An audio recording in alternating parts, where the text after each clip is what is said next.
बघूयात एक ब्रेकिंग बातमी। व्हायरल व्हिडिओतील संबंधित लोकांची चौकशी होणार। व्हिडिओ कधीचा आहे, कधी भेट झाली याचीही चौकशी केली जाणार। व्हायरल व्हिडिओवरून नाशिक पोलीस आता माहिती घेत आहेत। आताच्या घडीची एक सगळ्यात मोठी बातमी आपण बघतोय।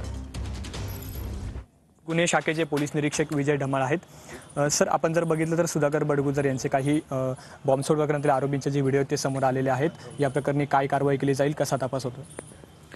व्हिडिओ आत्ताच आपल्या समोर आलेले आहेत। आपण त्या अनुषंगाने या व्हिडिओमध्ये जे इसम आहेत ते कोण कोण आहेत त्यांची ओळख पटवून त्यांना प्रत्येकाला चौकशीला बोलून सदरचा व्हिडिओ कधीचा आहे, केव्हाचा आहे, कुठला आहे यावर योग्य तपास केला जाईल। तपासानंतर त्यामध्ये काय कायदेशीर कारवाई करतील त्याप्रमाणे आपण ती कायदेशीर कारवाई करण्याची आपण तपासानंतर दिशा ठरवू आपण त्यामध्ये। सर, या प्रकरणात एका मटाले नामक व्यक्तीला ताब्यात घेतल्याची माहिती मिळते, त्याच्याकडून काही माहिती मिळाली का?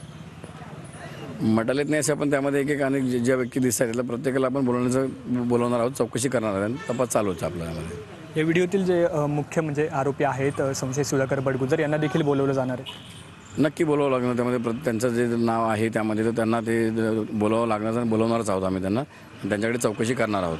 चैतन्य गायकवाड, TV9 मराठी, नाशिक।